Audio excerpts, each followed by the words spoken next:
Axé All Day family. Welcome to a very special Juneteenth episode.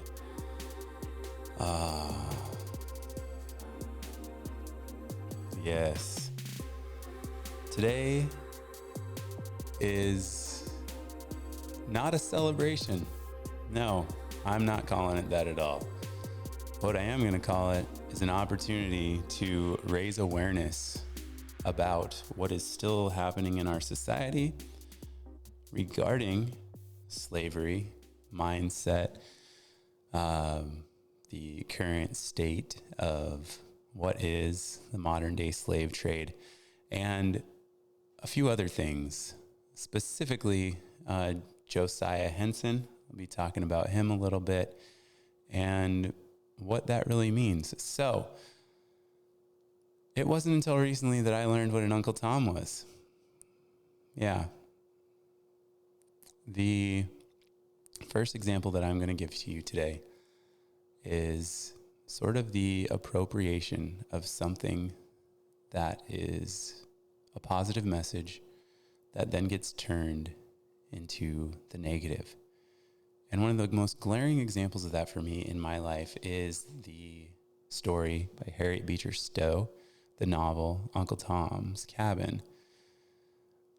In my youth, I grew up in the middle of Montana. For most of my life, I was brought into this real existence, if you will, in northern Idaho, not far from a very active center for white supremacy. I was blessed to have the experience of understanding racism from a very young age. The first day of kindergarten for me, another kindergartner called me a nigger. That was my welcome to public school. And I had heard stories, and my mom did her best to sort of prepare me for that kind of thing out in the world. But to actually experience that, and I knew what the word meant. I had been told intellectually I knew what the word meant, but I had never experienced that feeling one-on-one without my mom or another member of my family around. And I will tell you that I do not use that word ever. As a little boy, what that did to me, the damage, it was significant. And so that set the tone of my experience. I was singled out often. I would partake in drawing army men and stuff like that on my homework assignments. And I would be called into the principal's office, even though I was sitting next to another little white kid who was drawing guns and the same exact war stuff that he wanted to draw, I got talked to. Continue that into living in Montana. Look, I'm grateful for my experience in Montana. It was incredible to grow up there. But this is the part that people don't like to hear. I experienced racism and ignorance as a very small, young boy. And then people would wonder, well, why does he act that way? Why doesn't he just get along? Well, it's because you've been telling me that I'm worthless most of my life. You've been telling me that I mean nothing to you. Even when it came to playing sports or other activities, any of that stuff, it was made very clear to me from a very young age that people didn't want anything to do with me, that I was less than, that I was dirty, and it was because of the color of my skin. From members of the school faculty, teachers, coaches, and other students, there was nowhere for me to turn in Montana, not even at home. When teachers were racist to me at school, I wasn't protected from that. There was a situation that I was put in that a teacher specifically said to sit down, shut up, and start acting like white people. She said this to an entire bus full of kids. And I had them stop the bus. I got off and I walked like 6-7 miles home. And I told my mom what happened, and she worked at the school. She was an administrator at the school. And the only thing that came of it was an apology from the teacher. That was it. And I asked my mom why. And man, it was just a lot of formative stuff. I'll keep the rest of that story to myself, but that's really what you need to know. This stuff still goes on. People ask me, why don't you move back to Montana? Why don't you move back to this area? Why don't you do this? No, this stuff still goes on. And it's part of the reason that I try so hard to get my kids out of there. So, that's a little bit of background.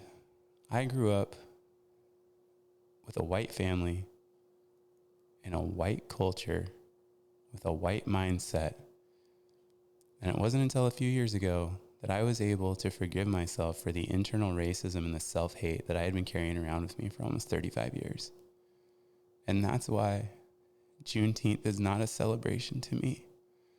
That is why Juneteenth is an opportunity to raise awareness about the societal programming and the truth of systemic racism that still poisons our culture today.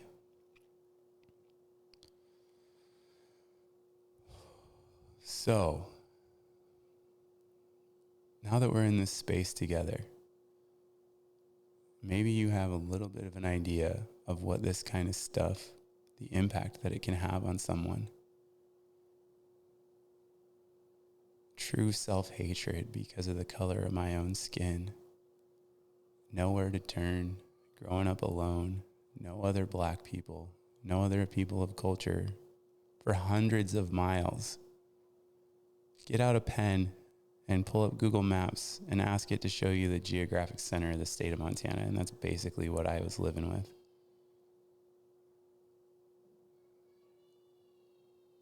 And that's okay. That's okay. Because it made me who I am today. So when I say that my first exposure to what an Uncle Tom was in the negative connotation, I mean that.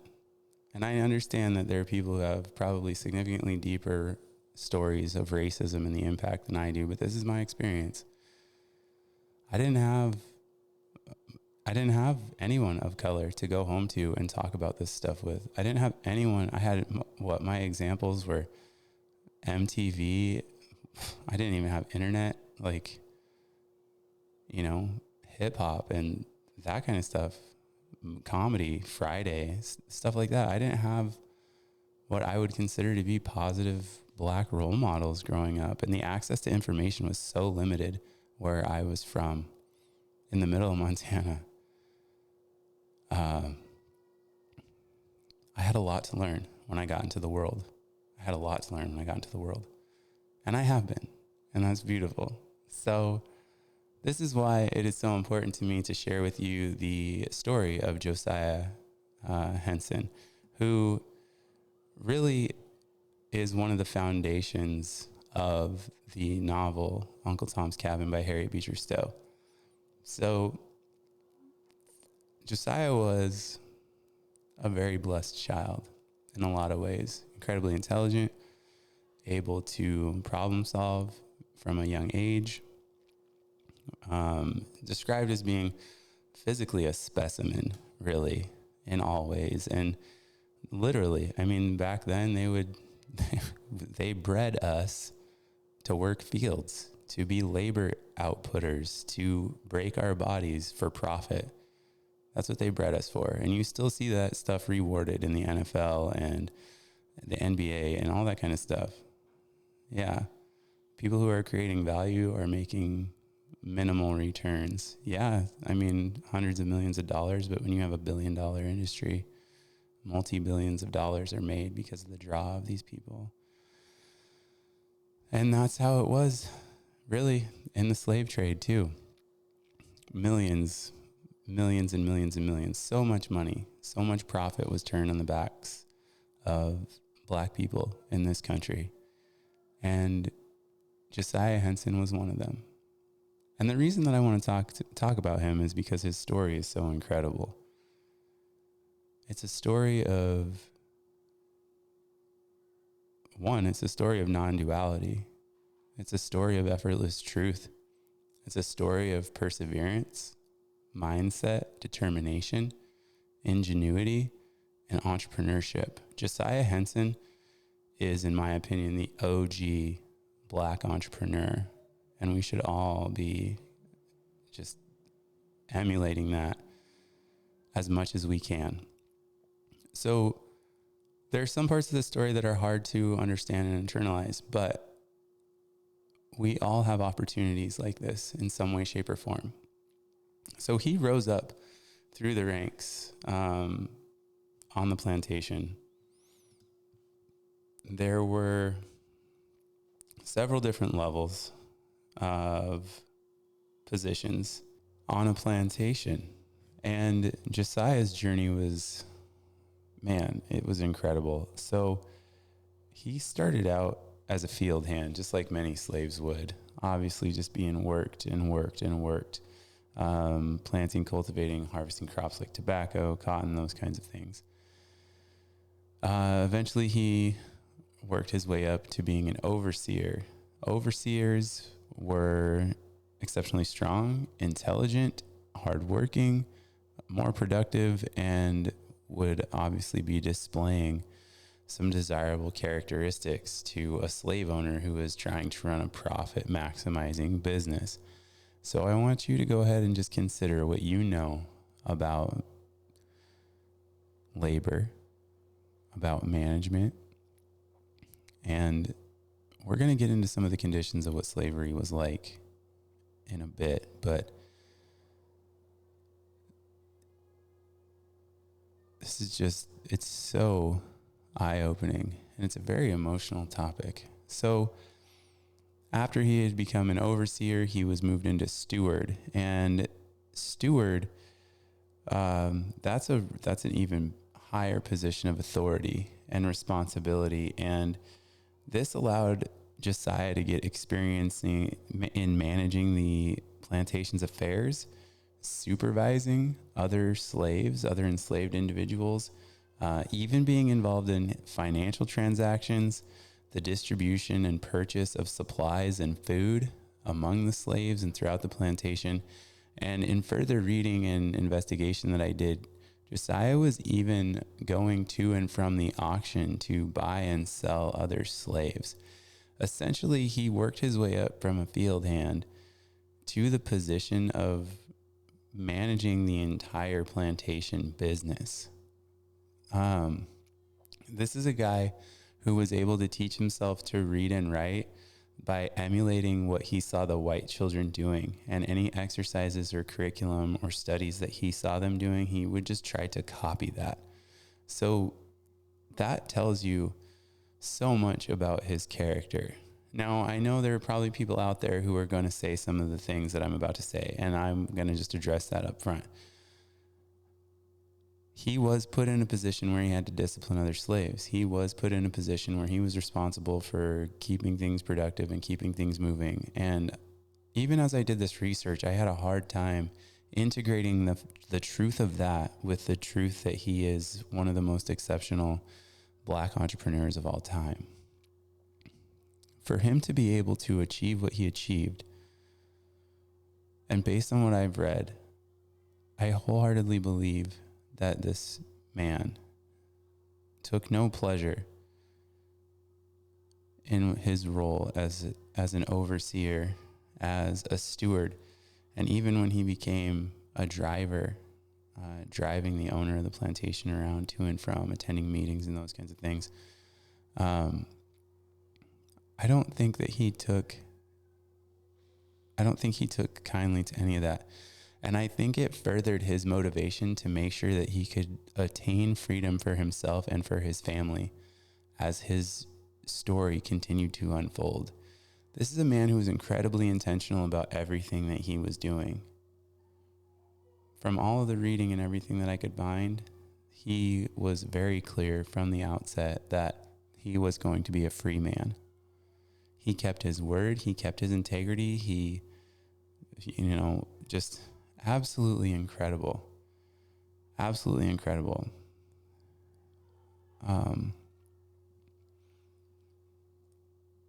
And what is not talked about very often, and I'm just going to touch on this briefly because I don't want to glorify this. I don't want any of that kind of stuff going on.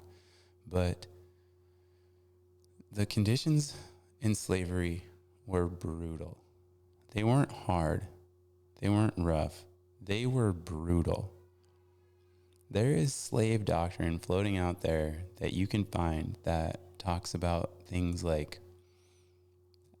the mental, emotional, and physical abuse of slaves to keep them in line. There is doctrine out there floating around that you can find in your own research that specifically talks about how to cause slaves to infight amongst each other based on the degrees of blackness, light skinned and dark skinned. You still see that happening today. I've experienced that. I'm not black enough for black people. I'm not white enough for white people. And then even when it comes in, then I'm categorized as light skinned, but then I'm not black enough to be light skinned because I act white. Like all this stuff, man. There's so many layers, and it's been programmed for centuries. And this isn't even that's just the tip of the iceberg, right? So now looking into this and doing more research, you had things where a disobedient male slave would be brought in front of the entire plantation. They would be whipped and flogged. They would be tarred and feathered. They would then be tied each hand and feet to different horses, continuously whipped, and the horses driven until the person was ripped to pieces, drawn and quartered, to keep the other slaves in line. You also have things like buck breaking. It's easy to go look this up. It's absolutely horrific. This is the sexual abuse, the rape of male slaves in front of the other slaves by the white owners of the slaves, male slaves, after they've been whipped, after they've been beaten, after they've been flogged, in order to establish dominance and to degrade and demoralize and to just absolutely destroy them. This raises so many other questions about what's going on with the slave owners who are out happily raping their male slaves, but that's another topic. Just the absolute sexual abuse and atrocities and physical abuse, they're unspeakable. You hear about lynchings and that kind of stuff is talked about, but that's just like, lynching is awful, absolutely awful, but that's just surface stuff that's still discussed. I was 37 years old when I learned about these other things that I just shared with you. So those are the kinds of things they faced. So to be in a position like Josiah Henson and to work so diligently to ensure that you can free yourself and you can free your family, he eventually did become free. Like I said, this story of Uncle Tom is highly influenced by his life. He and his family made it to Canada, Upper Canada. It's now Ontario. They called it the Don Settlement. This was in 1841. They called this the Don Settlement. And he dedicated his life to growing a business, freeing other slaves, and creating a community where black people could flourish. This is what makes him one of the most value-creating black entrepreneurs, in my mind, of all time.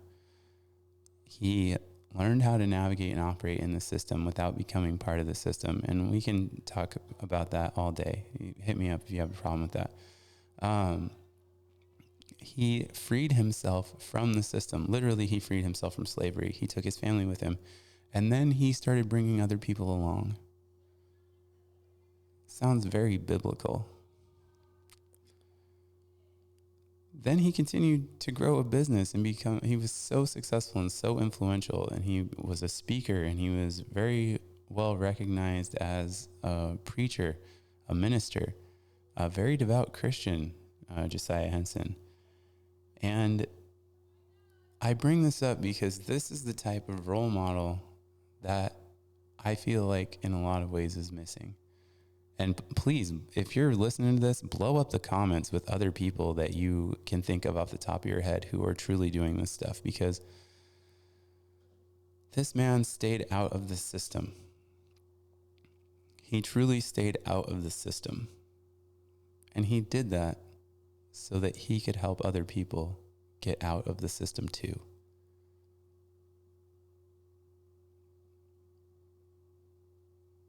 Think about how hard that must have been. The atrocities and the pain. Any moment, members of your family could literally be sold and taken to an entirely different place. You might never see them again. His mother's tears are what kept him and her together when they were at auction and he was a little boy. And his father was sold to a different owner, a different plantation.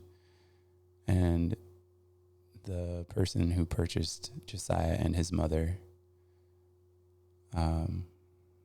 probably changed the course of history inadvertently, but we're always, all of us, are being used for a design that is even bigger and even more grand than we could possibly imagine. Never forget that. Ever since I learned about Josiah, I have kept that at least in the back of my mind of everything that he was able to accomplish as he moved through life, as he faced these difficulties, as he faced this horror. He truly rose above all of it.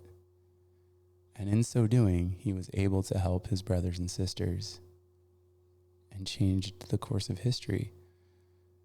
Uncle Tom's Cabin has been translated into over 50 languages. It's one of the most influential books of all time. And because it was so influential and so true and so impactful, the phrase Uncle Tom was co-opted by bad actors, by racists, by supremacists. The story was changed. There were plays. There were literally marketing campaigns put on to disparage the work, to raise public awareness for an alternative version of Uncle Tom. The kind of, yes, Amasa, I turn on my race type of stuff. In that version, in the racist version, the end of the story ends up being that the main character, Uncle Tom, ends up selling out his people. And so that is what I was raised up with. The belief that an Uncle Tom, or the understanding that an Uncle Tom was some sort of race traitor or was some sort of negative stereotype. I mean, even I think that I only heard it a few times, but it was definitely always said in the way of like, don't be an Uncle Tom.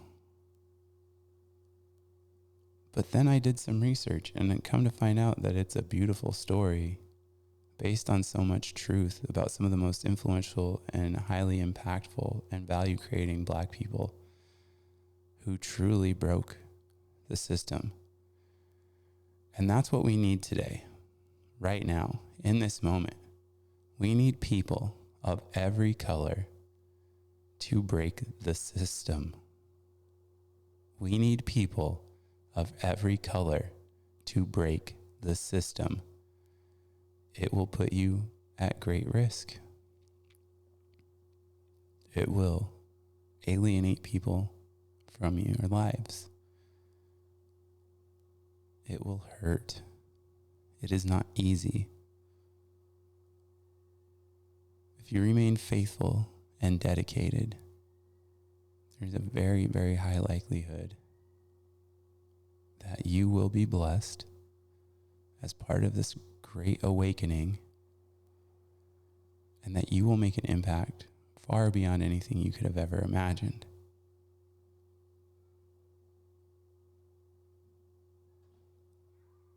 It's beautiful,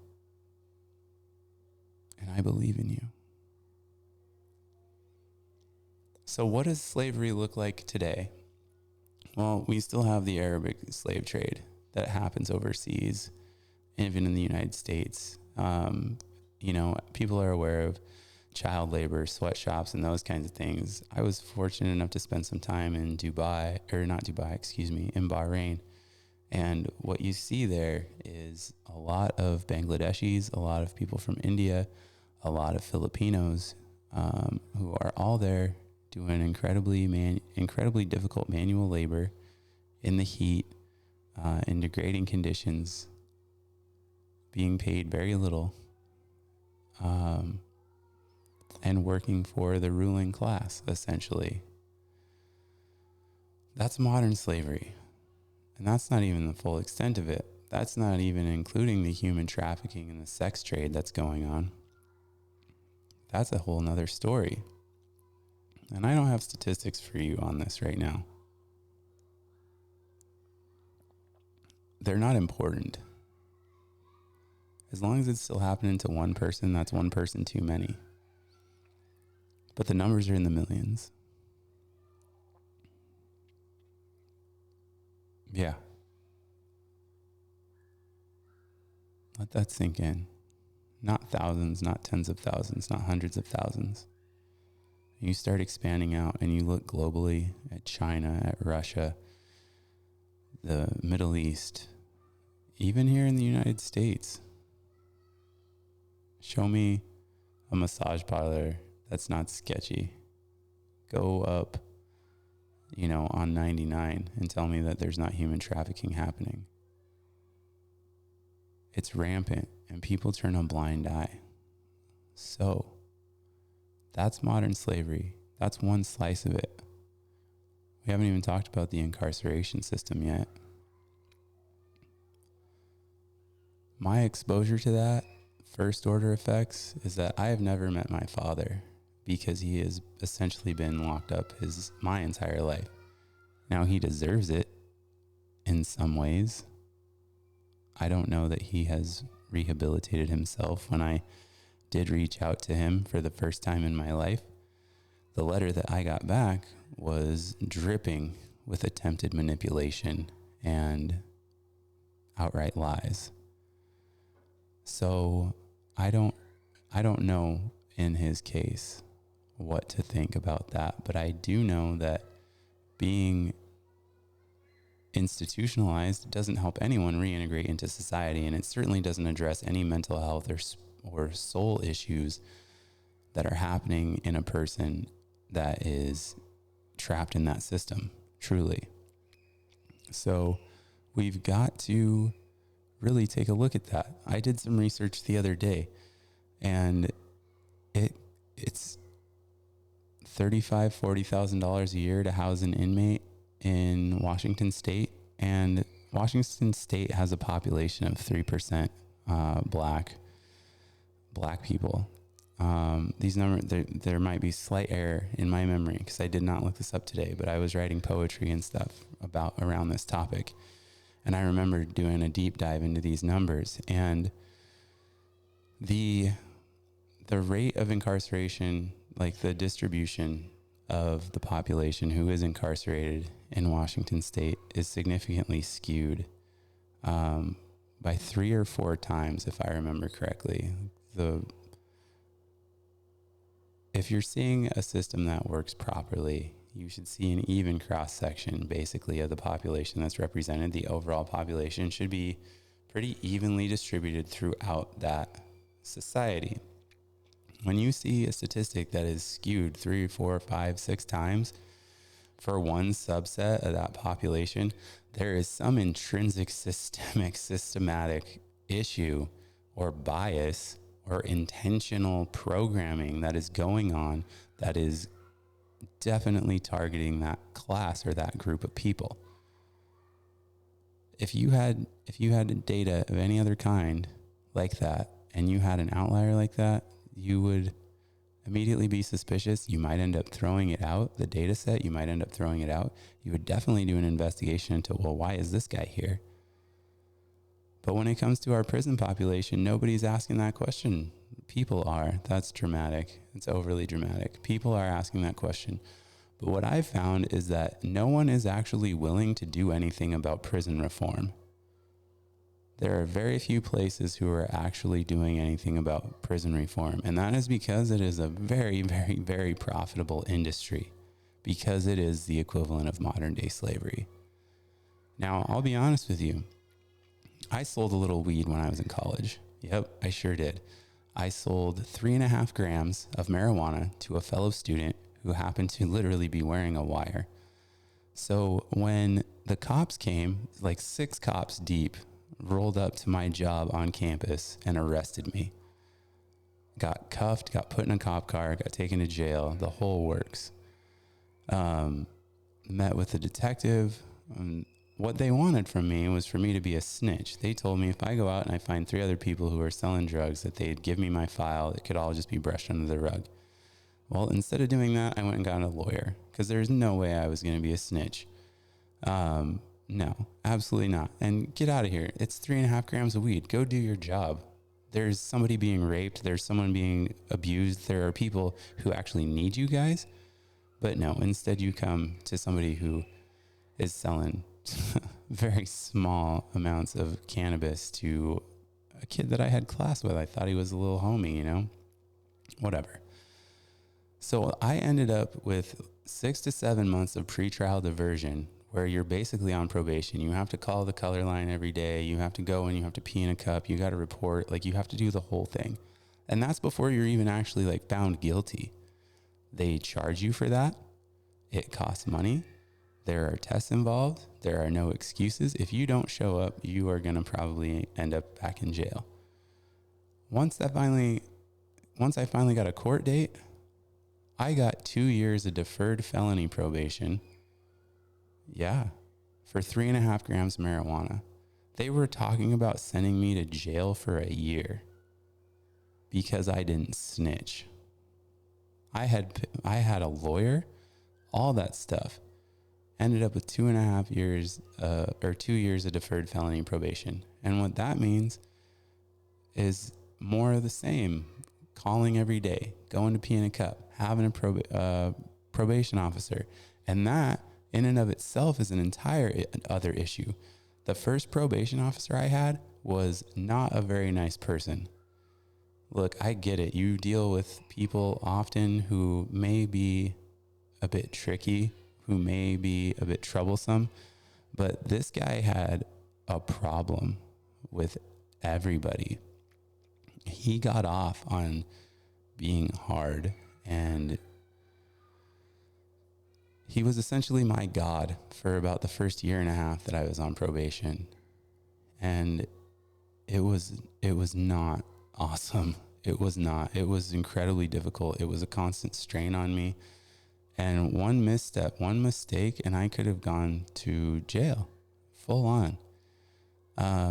You know, I was blessed eventually to get the other side of that coin. I ended up moving and got to transfer my stuff over to a different county. And I got a PO who was actually quite nice and saw that, like, oh, you just finished college and you have a job and you're doing this and you have, like, he saw the person. He saw me as a person. And because of that, I was able to get off probation early and some other things. And there was just to be exposed to all of that. I have a completely different perspective on all of it. And then I have people in my family who have been incarcerated as well. And it's just, the system it's mind-boggling that anyone is okay with the way that this goes. And it is a literal house of horrors. Prison, jail, all that stuff, it's inhumane. It's cruel and unusual. It's not okay, and it is modern slavery. It is absolutely modern slavery. So what do we do about it?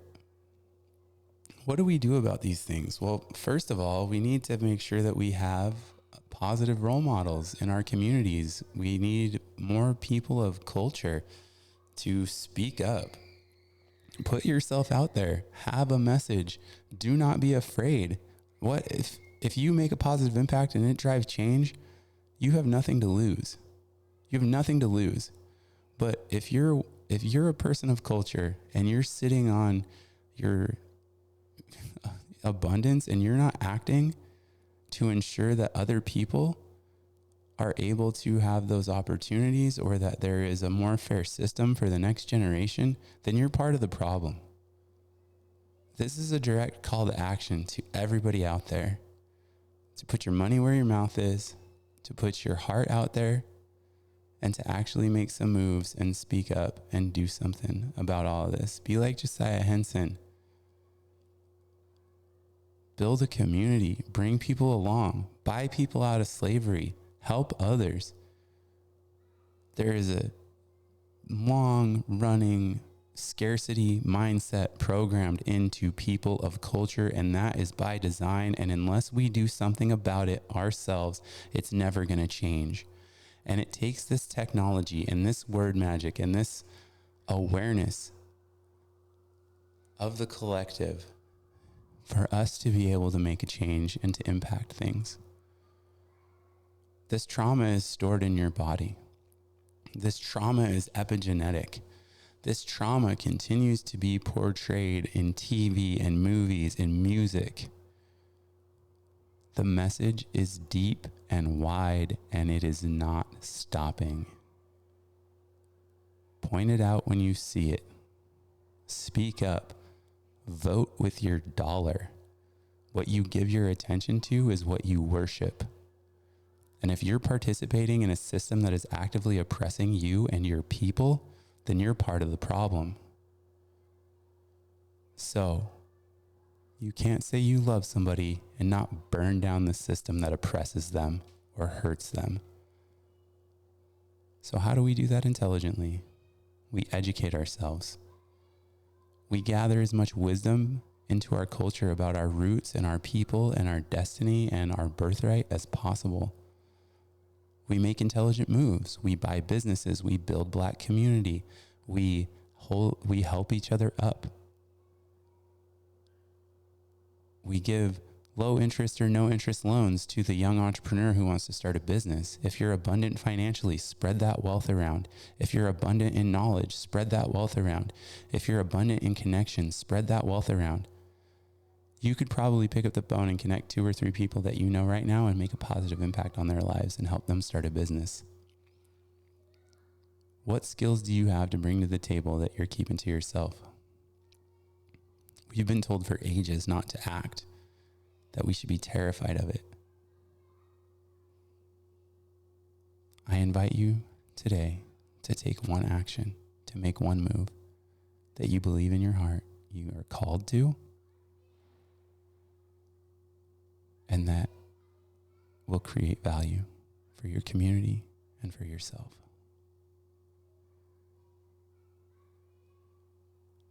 I truly believe that one of the best books on these subjects that I've read is Hebrews to Negroes. And it's absolutely phenomenal. I'm not going to get into all of it right now. I'm just going to leave that out there for you to consider. Checking out the book Hebrews to Negroes. It's absolutely incredible. The research that was done, the invitation to do your own research. It gave me so much to think about.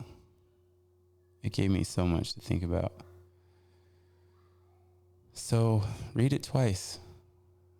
Listen to it on Audible, pick up a hard copy. I am not sponsored by that. I just think that for me, it was one of the most impactful and informative books I've ever been able to get my hands on. And I would love it if more people gave it a look. Thank you so much for joining me. Today was a difficult conversation. I hope that you got a lot of value out of it. I hope that you're motivated to make change. This is in my heart. This is where my purpose lies. This is what I am meant to do. And there's no other choice for me. And I hope with all my heart that we can create the space together where you can live a fully expressed life, that you can embody the Axé All Day way and really just integrate the pieces of yourself Like I told you at the beginning of this episode, I used to be a self-hating, internally racist black man that grew up under the big sky, white as a lily. And through deep, deep work, I was able to integrate all of that, to love myself deeply and truly, to make choices that drove change. And now life is so juicy. So, Axé all day, my friends. Take good care of yourselves. I love you, family.